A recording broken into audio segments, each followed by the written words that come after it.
بسم اللہ الرحمن الرحیم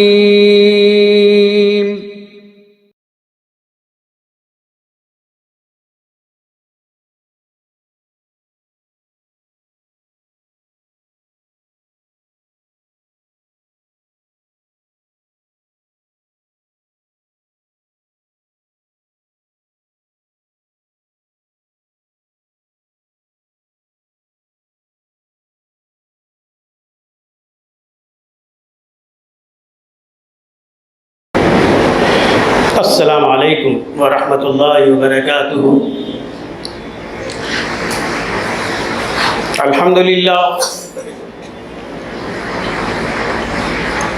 للہ کفا وسلام علی عبادہ الذین اصطفى، اما بعد اعوذ باللہ من الشیطان الرجیم، بسم اللہ الرحمن الرحیم۔ قال اللہ تعالی فی القرآن المجید والفرقان الحمید، اعوذ باللہ من الشیطان الرجیم، بسم اللہ الرحمن الرحیم۔ سبحان الذی اسری بعبدہ لیلا من المسجد الحرام الى المسجد الأقصى الذي باركنا حوله لنريه من آياتنا إنه هو السميع البصير۔ وقال الله تعالى في القرآن المجيد والفرقان الحميد، وَلَنَبْلُوَنَّكُمْ بِشَيْءٍ مِّنَ الْخَوْفِ وَالْجُوعِ وَنَقْصٍ مِّنَ الْأَمْوَالِ وَالْأَنفُسِ وَالثَّمَرَاتِ وَبَشِّرِ الصَّابِرِينَ الَّذِينَ إِذَا أَصَابَتْهُم مُّصِيبَةٌ قَالُوا إِنَّا لِلَّهِ وَإِنَّا إِلَيْهِ رَاجِعُونَ۔ اولئک علیہم صلوات من ربہم ورحمہ واولئک هم المہتدون۔ صدق اللہ العظیم۔ وقال النبی صلی اللہ علیہ وسلم المؤمن القوی خیر من المؤمن الضعیف۔ وقال في موضع من قتل دون ماله ومن قتل دون عرضه ومن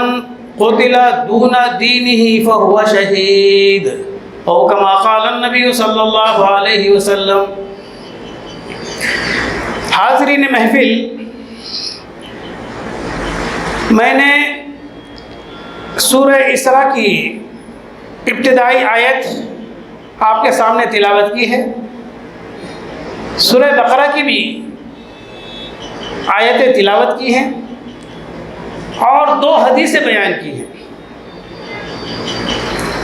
ان آیتوں کا سیاق و سباق اور ذکر کردہ حدیثوں کا مقصد بیان آپ پر خود بخود واضح ہو جائے گا کہ موجودہ حالات ہمیں جن باتوں کے لیے بے چین کیے ہوئے ہیں، جن باتوں کے اظہار کے لیے بے چین کیے ہوئے ہیں، جن چیزوں کا ہم مشاہدہ کر رہے ہیں، جن باتوں کو ہم اپنی سماعتوں کے نظر کر رہے ہیں، جو واقعات ہم اپنی آنکھوں سے دیکھ رہے ہیں، جو حالات ہم پر عموماً اور اہل فلسطین پر خصوصاً جو وقوع پذیر ہو رہے ہیں، ان سارے واقعات سے ایک کلمہ کو مسلمان کا دل کانپ جاتا ہے، روح تڑپ جاتی ہے، آنکھیں نمدیدہ ہو جاتی ہیں، دل غمزدہ، رنجیدہ اور افسردہ ہو جاتا ہے۔ ان واقعات کو سن کر دیکھ کر جو حقیقت میں ایمان والے ہوتے ہیں ان کے دل مارے رحم کے، جذبہ تراحم کے، جذبہ الفت و محبت کے، دل میں بے چینی اور افسردگی اور غمزدگی کا ماحول پیدا ہوتا ہے۔ نہ کھانا اچھا لگتا ہے، نہ پینا اچھا لگتا ہے، نہ کوئی اور چیز اچھی نظر آتی ہے۔ اگر اس طرح کا احساس ہمارے دلوں میں جاگزی ہوتا ہے تو سمجھو کسی نہ کسی حد تک ہمارے دل میں ایمان ہے، ایمان کی رمق ہے۔ کیونکہ حدیث میں آتا ہے تَرَى الْمُؤْمِنِينَ فِي تَوَادُّهِمْ وَتَرَاحُمِهِمْ وَتَعَاطُفِهِمْ مِثْلَ الْجَسَدِ إِذِ اشْتَكَى مِنْهُ عُضْوٌ تَدَاعَى لَهُ سَائِرُ الْجَسَدِ بِالسَّهْرِ وَالْحُمَّى۔ تم دنیا کے سارے اہل ایمان کو دیکھو گے، سارے اہل اسلام کو دیکھو گے، آپس میں ایک دوسرے کے اوپر رحم کرنے کے جذبے کے لیے، ایک دوسرے سے محبت کرنے کے جذبے کے تحت اور ایک دوسرے کے ساتھ مہربانی کرنے کے حساب سے تم دنیا کے سارے مسلمانوں کو آپس میں ایک جسم کے مانند پاؤ گے کہ اس جسم کا ایک عضو کو تکلیف پہنچتی ہے تو سارا کی سارا بدن بے خوابی کا شکار ہو جاتا ہے، یا خواب بے خوابی اور بخار آلودہ ہو جاتا ہے۔ حقیقت میں اہل ایمان کی یہی شناخت ہے، اہل ایمان کی یہی پہچان ہے۔ ایک دوسری حدیث میں آتا ہے المؤمن للمؤمن کالبنیان یشد بعضہ بعضا، ایک مومن دوسرے مومن کے لیے ایک عمارت کی طرح ہے جس کی دیواریں اینٹوں سے بنی ہوئی ہیں، اگر ایک اینٹ نکال لی جائے تو دیوار کمزور اور بوسیدہ ہو جائے تو وہ ایک اینٹ دوسرے اینٹ کا سہارا بنتی ہے۔ اس طرح دنیا کے سارے اہل ایمان، دنیا کے سارے کلمہ کو مسلمان آپس میں ایک دوسرے کے بھائی ہیں اور ایک جسم کے مانند ہیں۔ اگر جسم میں کسی آنکھ کو تکلیف ہوتی ہے تو سارا جسم اپنے اندر بیماری، کمزوری محسوس کرتا ہے۔ اذ اشتکا عینہ اشتکا کلہ وَإِذَا اشْتَكَى رَأْسُهُ اشْتَكَى كُلُّهُ۔ یہ دنیا کے سارے اہل ایمان ایک جسم کے مانند ہے، اگر اس کی آنکھ میں تکلیف ہوتی ہے تو سارے جسم کو تکلیف ہوتی ہے، اس کے سر میں تکلیف ہوتی ہے تو سارے جسم کو تکلیف ہوتی ہے۔ کہ اہل ایمان آپس میں کلمے کا یہ رشتہ ایسا ہے۔ تو موجودہ حالات ہمیں دراصل بہت ساری باتوں کی طرف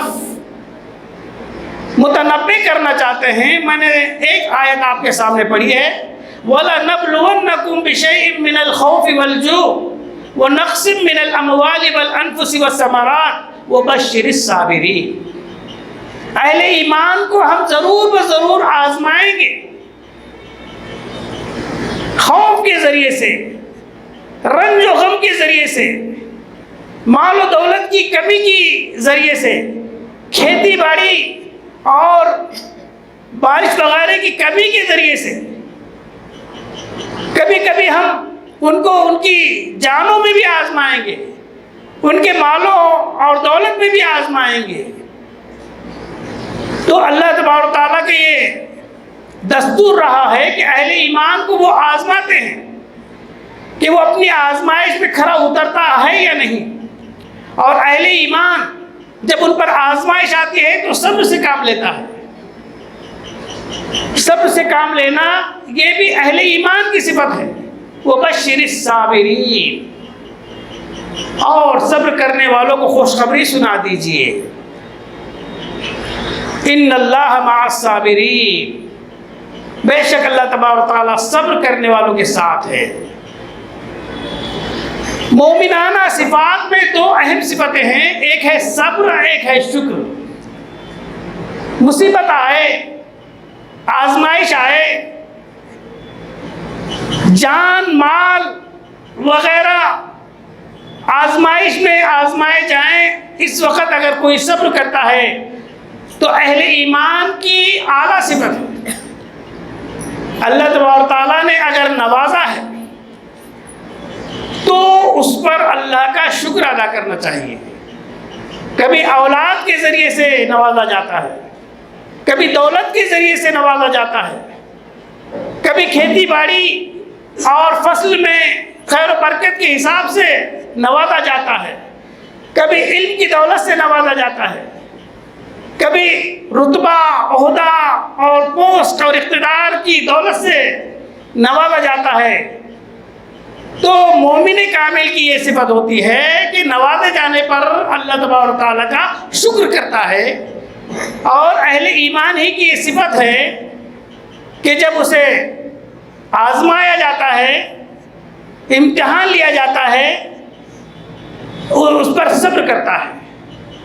وَبَشِّرِ الصَّابِرِينَ الَّذِينَ إِذَا أَصَابَتْهُمْ مُصِیبَةٌ، اہل ایمان یہ وہ ہوتے ہیں کہ جب ان پر کوئی مصیبت آتی ہے تو وہ مصیبت پر صبر کرتے ہیں اور کہتے ہیں اِنَّا لِلَّهِ وَإِنَّا إِلَيْهِ رَاجِعُونَ، کہ دولت کے ذریعے سے آزمایا گیا، کھیتی باڑی کے ذریعے سے آزمایا گیا، جان لی گئی، بیماری دی گئی، مرض میں مبتلا کیا گیا، کوئی مصیبت اور پریشانی سے آزمایا گیا اور اس نے ان پر صبر کیا، تو بشر الصابرین، ایسے صبر کرنے والوں کے لیے خوشخبری ہے کہ ہمیشہ ہمیشہ رات نہیں رہے گی، رات کی سیاہ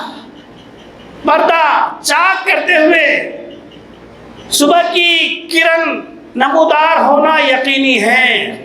جس طرح ہمیشہ ہمیشہ رات نہیں رہے گی، ظلم و ستم، آزمائش اور مصیبت باقی رہنے والے نہیں ہیں، دیر ہے اندھیر نہیں، دیر اندھیر ہے سویر ہے، اور ہر رات کے بعد اجالا یقینی ہے، لیکن صرف اس کے لیے یہی شرط ہے کہ اللہ تبارک تعالیٰ کی عطا کردہ نعمتوں پر شکر کیا جائے، اور اللہ نے اگر آزمایا ہے تو اس پر صبر کیا جائے، اور یہ کہا جائے اِنَّا لِلَّهِ وَإِنَّا إِلَيْهِ رَاجِعُونَ، کہ ہم سب اللہ کے ہیں اور ہم سب اللہ ہی کے طرف لوٹ کر جانے والے ہیں۔ اولئک علیہم صلوات من ربہم ورحمہ، یہ ساری کی ساری چیزیں اللہ تبارک و تعالیٰ کی طرف سے بطور رحمت کے ہیں اور بطور ہدایت کے ہیں۔ وَأُولَئِكَ هُمُ الْمُهْتَدُونَ، اور ایسے ہی لوگ حقیقت میں ہدایت پر گامزن ہیں۔ سورہ اسراء کی ابتدائی آیتیں جو میں نے آپ کے سامنے پڑھی ہیں، اکثر و بیشتر واعظین مقررین اسے واقع معراج ذکر کرتے ہوئے بیان کرتے ہیں کہ پاک ہے وہ ذات، سبحان الذی، پاک ہے وہ ذات، اسرا بعبدہ لیلا من المسجد الحرام، جس نے اپنے مخصوص بندے کو رات میں لے چلا مسجد حرام سے مسجد اقصی تک، الذی بارکنا حولہ، وہ مسجد اقصی، وہ بیت المقدس جس کے اطراف ہم نے برکتیں ہی برکتیں نازل کی ہیں۔ حضرت محمد مصطفیٰ صلی اللہ علیہ وسلم کو معراج کی دولت سے اس وقت سرفراز کیا گیا جب کفار و مشرکین کی طرف سے حضور صلی اللہ علیہ وسلم کو بے تحاشا ستایا گیا تھا۔ چاروں طرف سے اعدائے اسلام اور دشمنان اسلام مصیبتوں کا پہاڑ توڑ رہے تھے۔ ایسے موقع پر ایک دلی تسلی، دلی اطمینان اور خوشخبری اور ایک اعلیٰ مقام کا میسج دینے کے لیے اللہ تبارک تعالیٰ کو معراج کی دولت سے سرفراز کیا گیا، لِنُرِيَهُ مِنْ آیاتنا، تاکہ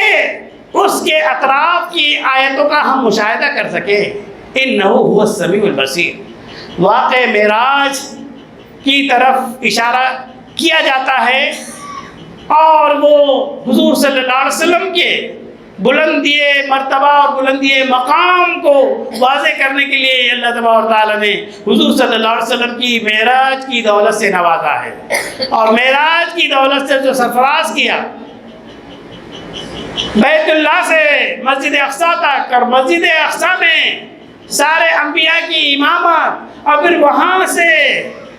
سارے آسمانوں پر انبیاء کرام نے ان کا جو استقبال کیا۔ پھر ایک موقع حضرت جبرائیل نے کہہ دیا کہ اس کے آگے ہماری بساط نہیں، حیثیت نہیں، اب آپ جائیے سدرۃ المنتہا مقام ہو۔ انبیاء، سارے انبیاء کا وہاں جمع ہونا، انبیاء کی امامت کرنا، ہر نبی کا آپ کا تہ دل سے استقبال کرنا، یہ حضور صلی اللہ علیہ وسلم کے بلندی مقام اور بلندی مرتبہ کو واضح کرتا ہے۔ وَرَفَعْنَا لَكَ ذِكْرَكَ، حضور پر نور، سرور کائنات، فخر موجودات، نور افلاق، بہار لولاق، ساقی کوثر، شافع محشر، سید المرسلین، خاتم النبیین، احمد مجتبیٰ محمد مصطفیٰ صلی اللہ علیہ وسلم کی یہ نبوت، یہ رسالت، یہ بعثت قیامت تک آنے والے انسانوں کے لیے کامل اور مکمل ہو چکی ہے، اور قیامت تک کے یہ اسلام نہ مٹا ہے، نہ مٹے گا، نہ اہل اسلام مٹے ہیں، نہ اسلام مٹے گا، اور کفار و مشرکین، یہود و نصارہ، ان کی ناپاک سازشوں کے باوجود یہ اسلام پھلتا جائے گا، پھولتا جائے گا، بڑھتا جائے گا۔ یہ ساری باتیں اس واقعے معراج میں پوشیدہ ہیں۔ آج اس آیت کو ذکر کرنے کا مقصد آپ بخوبی جانتے ہیں کہ مسجد اقصیٰ کے تحفظ کے لیے فلسطینی اقوام میں خاص وہ نوجوان جو اہل ایمان ہیں، جنہوں نے اپنی ہتھیلی پر جان رکھ کر، اپنے سروں پر کفن باندھ کر مسجد اقصیٰ کے تحفظ کے لیے جو جیالے نوجوان اٹھے ہیں، ہزاروں کی تعداد میں بچے جہاں شہید ہوئے ہیں، ہزاروں کی تعداد میں جہاں عورتیں شہید ہوئی ہیں، مسلم مرد خواتین شہید ہوئے ہیں، نوجوان جیالے بھی شہید ہوئے ہیں، لیکن یہ ہیں کہ صرف اور صرف سرزمین فلسطین دراصل سرزمین انبیاء و پیغمبران ہیں۔ اس کا تعلق حضرت ابراہیم، حضرت اسماعیل، حضرت اسحاق، حضرت صالح، سارے انبیاء کرام کا اس سرزمین سے یہ تعلق رہا ہے، اور یہ بیت المقدس اس وقت تک مسلمانوں کا رہے گا جب تک کہ سبحان الذی اسری بعبدہ لیلا من المسجد الحرام الی المسجد الاقصیٰ، مسجد اقصیٰ کا ذکر جب تک قرآن میں رہے گا، اس کے تحفظ کے لیے سارے کے سارے دنیا کے سارے مسلمان اپنے بساط کے طور پر، اپنی حیثیت کے طور پر اس کی حفاظت کے لیے دامیں، درمیں، سخنیں، اگر کوئی کوشش نہیں کرتا ہے تو کم از کم وہاں جو ہو رہا ہے، جہاں کھیل کھیلا جا رہا ہے، وہاں جو ننگا ناچ ناچا جا رہا ہے،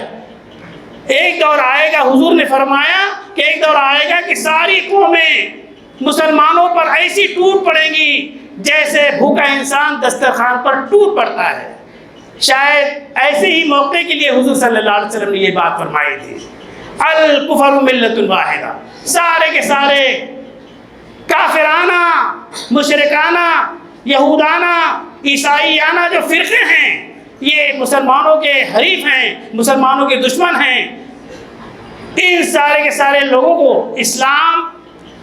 خطرہ نظر آتا ہے، اور مسلمان بھائی سے خطرہ نظر آتے ہیں، وہ اسلام کو پھلنے پھولنے نہیں دینے کی کوشش کرتے ہیں، اور اہل اسلام کو ختم کرنے کی سازش کرتے رہتے ہیں۔ بیت المقدس جو فلسطین میں ہے، فلسطین کے دو حصے ہیں، ایک غازہ ہے اور ایک مغربی کنارہ ہے۔ موجودہ جو پوزیشن ہے اس میں غازہ، جس میں ایک پارٹی جو سیاسی پارٹی ہے حماس، وہ اس کی قائدانہ کردار ادا کرتی ہے، اور جو مغربی کنارہ ہے جسے محمود عباس اس کے قائدانہ کردار ادا کرتے ہیں، الفتح ان کا گروپ ہے۔ بہرحال شروع میں یہ آپس میں اختلافات کرتے رہے، ان کی بھی خانہ جنگی چلتی رہی، لیکن دونوں کا مین مقصد یہی ہے کہ بیت المقدس کا تحفظ ہو۔ ایسے موقع پر دونوں ایک الگ تنظیمیں ہیں، دونوں اپنے لیول پر کام کر رہی ہیں، اور سفارتی طور پر ممالک سے نمائندگی کرنے کے لیے الفتح کے جو لیڈر ہیں محمود عباس، وہ سفارتی اور مذاکراتی کام کرتے ہیں، اور جو یہ تنظیم ہے وہ اپنے قائدانہ کردار کے ذریعے سے سیاسی اور سماجی کام کو انجام دیتے ہیں۔ اس میں ایک خالد مشعل ہیں اور ایک ہے قسام بریگیڈیئر کے نام سے جو تنظیم ہے، جس کے اسماعیل ہانیہ ذمہ دار ہیں۔ ان کے گھر کے 14 لوگ شہید ہوئے ہیں۔ اللہ تبارک و تعالیٰ ان شہیدوں کی مغفرت فرمائے، ان کو جنت میں اعلیٰ مقام عطا فرمائے۔ نہ صرف وہ 14 بلکہ جتنے بھی بچے شہید ہوئے ہیں وہ جنت کے پھولوں کی مانند ہیں۔ اور آپ واقعات دیکھ رہے ہیں، سن رہے ہیں کہ مرنے والے مر رہے ہیں، شہادت کا درجہ پا رہے ہیں۔ کوئی ایسا غم نہیں، کوئی وہ افسوس نہیں کر رہے ہیں کہ وہ مسجد اور مسجد اقصیٰ کے تحفظ کے لیے انہوں نے اپنی جان دی ہے۔ اور حقیقت یہ ہے کہ جان دی ہوئی اسی کی ہے، جان دی ہوئی اسی کی ہے۔ حق تو یہ ہے کہ حق ادا نہ ہوا۔ ان کو یہ معلوم ہے کہ جان اسی کی تھی، اسی نے لے لی ہے، اس پر کوئی ماتم کرنے کی ضرورت نہیں ہے، غم زدہ اور رنجیدہ اور افسردہ ہونے کی ضرورت نہیں ہے۔ ایک خاتون کا یہ بیان ہمیں چونکا دیتا ہے جس کا شوہر شہید ہو گیا اور بمباری میں اپنے گھر میں شہید ہو گیا۔ وہ خاتون اپنے شوہر کو مخاطب ناز کو دیکھ کر کہتی ہے کہ تم نے شہادت حاصل کرنے میں جلدی کر لی ہے، کاش تھوڑا اور ٹھہر جاتے۔ مطلب ان کا یہی تھا کہ میدان جنگ میں لڑتے ہوئے اگر شہید ہوتے تو اور بات الگ ہوتی۔ اس نے قسم کھا کر یہ ارشاد فرمایا اپنے خاوند کی لاش کے پاس کہ میرے 4 بچے ہیں، میں ان کو اللہ کی راہ میں جہاد کے لیے تیار کروں گی، اللہ کی راہ میں اپنی جان قربان کرنے کے لیے تیار کروں گی، اور مجھے تمہارے شہادت کا کوئی افسوس نہیں۔ ایسے بے شمار واقعات ہیں۔ میں نے ایک حدیث آپ کے سامنے پڑھی ہے، المومن القوی خیر من المومن الضعیف، کہ طاقتور مومن کمزور مومن سے کئی گنا زیادہ ہے۔ ایک موقع پر میں نے حدیث ابھی پڑھی ہے کہ جو کوئی اپنی دولت کی حفاظت کرتے ہوئے مارا جائے وہ بھی شہید، جو کوئی اپنی عزت کی حفاظت کے خاطر مارا جائے وہ بھی شہید، اور کوئی اپنے دین کو اور اپنے مقامات مقدسوں کو بچانے کے لیے مارا جائے وہ بھی شہید۔ شہادت کا درجہ پانے کے لیے لوگ کوشش کرتے ہیں اور یہ چاہتے ہیں کہ شہادت کا درجہ ان کے نصیب ہو، اور شہید کے بارے میں حدیث میں آتا ہے کہ خون کا پہلا خطرہ گرنے سے پہلے اس کی مغفرت ہو جاتی ہے۔ بہرحال موجودہ حالات اس بات کی غمازی کرتے ہیں کہ زمینی جنگ کے لیے جو اسرائیل اپنی فوجیں غازہ میں پہنچا چکا ہے، لیکن اللہ تبارک و تعالیٰ کی مدد اس طرح سے ظاہر ہوئی ہے کہ وہاں کا موسم کچھ ایسا ہو گیا کہ بارش وغیرہ کی وجہ سے ان کے ٹینک اور ان کی جو بختر گاڑیاں ہیں آگے نہیں بڑھ پا رہی ہیں۔ یہ اللہ تبارک و تعالیٰ کی طرف سے گویا کہ مدد ہے اہل ایمان کے لیے۔ اور یہ جو نوجوان ہیں جنہوں نے ان کا مقابلہ کرنے کے لیے کمر کس لیا ہے، دراصل انہوں نے 70 سال سے جو اپنے آپ کو ناقابل تسخیر سمجھتا تھا، ان کو دنیا کو یہ ظاہر کر دیا کہ ناقابل تسخیر دنیا میں کوئی چیز نہیں ہے۔ انہوں نے 7 تاریخ کو جو کچھ کیا اس کے نتیجے میں ان کی ہوا نکل گئی، اور یہ بتا دیا گیا کہ حق کے آگے کوئی سپر پاور نہیں ہے، سپر پاور صرف اللہ کی ذات ہے، اور اللہ جسے چاہتے ہیں اسے ہی غلبہ عطا کرتے ہیں۔ اور بھی آگے جو حالات پیدا ہوں گے، ہمارا یہ یقین ہے، اللہ تبارک و تعالیٰ کی ذات پر یقین اور بھروسہ ہے، ایمان کامل ہے کہ اللہ تبارک و تعالیٰ حق کو سربلند کرے گا،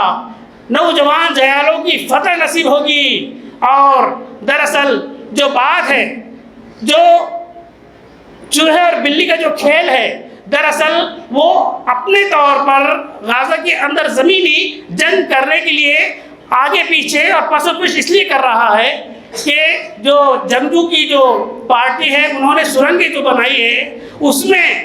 ان کو گویا کہ بھول بھلیا میں انہوں نے ڈال دیا ہے، اور 20 سال سے وہ اس بات کی تیاری کر رہے ہیں کہ مڑ بھیڑ ہو، آمنے سامنے مقابلہ ہو۔ اللہ تبارک تعالیٰ کی ذات سے قوی امید ہے کہ انشاءاللہ حق کی فتح ہوگی۔ ہم انشاءاللہ کچھ نہیں کر سکتے ہیں۔ ایک مرتبہ حضور صلی اللہ علیہ وسلم نے یہ فرمایا کہ تم مسجد اقصی میں جاؤ اور نماز پڑھو، کیونکہ یہاں پر نماز پڑھنے کا ثواب 1000 نمازوں کے برابر ہے۔ کسی نے پوچھا اے اللہ کے رسول، اگر ہم استطاعت نہیں رکھتے وہاں جانے کی تو ہم کیا کریں؟ تو کہا کہ وہاں چراغ جلنے کے لیے تیل کا ہدیہ بھی اگر دے دیے تو تمہیں وہ اجر و ثواب ملے گا۔ بہرحال بیت المقدس وہ مقدس مقامات ہیں، 3 مقدس مقامات میں سے وہ تیسرا مقدس مقام ہے جس کی فضیلت، جس کی عظمت قرآن میں اور حدیث میں ہے، اور شد رحال کا حکم دیا گیا ہے۔ بیت اللہ میں نماز پڑھنے کا اجر و ثواب، مسجد نبوی میں نماز پڑھنے کا ثواب 1000 نماز کے برابر، اور بیت المقدس میں بھی نماز پڑھنے کا جو ثواب رکھا گیا ہے 1000 نماز کے برابر اس کا ثواب رکھا گیا ہے۔ ہم عاجز و بے بس ضرور ہیں، لیکن اتنے عاجز و بے بس نہیں ہیں کہ ہم برے کام کو دیکھتے ہوئے زبان سے کچھ نہ کہیں، ہاتھ سے کچھ نہ کہیں، دل سے کچھ نہ کہیں۔ حضور صلی اللہ علیہ وسلم نے ایسے موقع پر ارشاد فرمایا، من رأى منکم منکرا فلیغیرہ بیدہ فإن لم یستطع فبلسانہ وإن لم یستطع فبقلبہ وذلک اضعف الایمان۔ تم میں سے جو کوئی کسی کو برا کرتے ہوئے دیکھے تو اگر طاقت ہے تو طاقت کے زور پر اسے روکے۔ آج 56 ممالک ایسے ہیں جو اسلامی ممالک کہلاتے ہیں، مسلمانوں کے ممالک کہلاتے ہیں، لیکن اس طرف وہ ہمت اور جرأت اور جسارت نہیں کر پا رہے ہیں کہ ان کے تحفظات ہیں، ان کے مفادات ہیں، اور ان کی اپنی ایمانی کمزوری ہے اور بہت ساری کمزوریاں ہیں۔ تو میں نے جو آپ کے سامنے حدیث پڑھ کر سنائی تھی اس کا دوسرا حصہ یہ ہے کہ ساری کی ساری قومیں مسلمانوں پر ایسی ٹوٹ پڑے گی جیسے بھوکا انسان دسترخوان پر ٹوٹ پڑتا ہے۔ تو صحابہ نے عرض کیا یا اللہ کے رسول، کیا ہم اس وقت تعداد میں کم ہوں گے؟ کہا کہ نہیں، تعداد میں کم نہیں ہوں گے، لیکن دلوں میں وہن آ جائے گا۔ وہن یعنی کمزوری، بزدلی، اور دنیا کی محبت اور موت سے فرار۔ یعنی کوئی نہیں چاہے گا کہ اسے موت آئے اور دنیا کی محبتوں میں وہ بسا ہوا رہے گا، رچا ہوا رہے گا۔ یہ 56 ممالک ہیں اور وہ ہمت نہیں کر پا رہے ہیں حق کے لیے اٹھ کھڑے رہنے کی۔ ہم ایسے ملک میں رہتے ہیں جہاں ہم ان کے لیے دعائیں کر سکتے ہیں، ان کے لیے دعائیں مغفرت کر سکتے ہیں، اور حق کو حق کہنے کی جسارت کر سکتے ہیں۔ ہاتھ سے روک سکتے نہیں تو دل سے برا سمجھے، یہی ہمارا ایمانی اور اخلاقی فریضہ ہے۔ ہم آخر میں ان تمام مرحومین کے لیے اور ان تمام لوگوں کے لیے جو اس راہ میں اپنی جان اللہ کے سپرد کیے ہیں اور اللہ کی راہ میں جو شہید ہوئے ہیں، بچے ہوں، بڑے ہوں، بوڑھے ہوں، ان جان بازوں کے لیے، ان شہیدوں کے لیے ہم اپنی دعاؤں کا نذرانہ پیش کرتے ہیں کہ یا اللہ ان تمام مرحومین کی سیئات کو درگزر فرمائیں، ان کی خطاؤں کو معاف فرمائیں، ان کو شہادت کا درجہ عطا فرمائیں، اور جنت الفردوس میں اعلیٰ مقام عطا کرے، اور ان کے پسماندگان کو صبر جمیل عطا کرے، اور انہیں صبر دے، ہمت دے، طاقت دے کہ وہ اپنے بیت المقدس کو بچانے کے لیے، ایڑی چوٹی کا زور لگانے کے لیے اللہ تبارک تعالیٰ ان میں ہمت و توانائی عطا فرمائے۔ وآخر دعوانا ان الحمدللہ رب العالمین۔ عام طور پر اس مسجد نے جو مسجد جمیل بیگ پورے مرٹواڑہ میں نہیں بلکہ مہاراشٹر میں ایک مشہور نام ہے، اس میں جو سیاسی اور سماجی اور تعلیمی امور انجام دیے جاتے ہیں، جس میں بے شمار صرفہ اور کیسہ زر خرچ ہوتا ہے اور کثیر دولت کی اس میں ضرورت ہوتی ہے، جو آپ ہی جیسے اصحاب خیر کے تعاون سے پورے کیے جاتے ہیں۔ امام صاحب کا کہنا ہے کہ ابھی اخراجات کافی زیادہ بڑھ گئے ہیں اور آمدنی کم ہو رہی ہے، لہٰذا آپ دل کھول کر ان کاموں میں تعاون پیش کیجیے کیونکہ یہی تعاون آپ کا ہمارا آنے والی زندگی میں، آخرت کی زندگی میں یہ کام آئے گا۔ جو کھا لیا، جو پہن لیا، یہ تو دنیا کا ہو گیا، لیکن باقی رہنے والی چیز وہی ہوگی جو آپ اس طرح کے امور خیر میں تعاون پیش کریں گے، صدقے کی شکل میں، زکوٰۃ کی شکل میں، عطیے کی شکل میں۔ تو میری یہ درخواست ہے، یہاں کے ذمہ داروں کی طرف سے اپیل کی جاتی ہے کہ آپ ہر طرح کے تعاون کو پیش کیجئے اور اس امور خیر کے انجام دہی میں آپ دامے درمے سخنے تعاون پیش کیجئے۔ اللہ تبارک تعالی ہمیں ان کاموں میں بڑھ چڑھ کر حصہ لینے کی توفیق عطا فرمائے۔ وآخر دعوانا الحمدللہ رب العالمین۔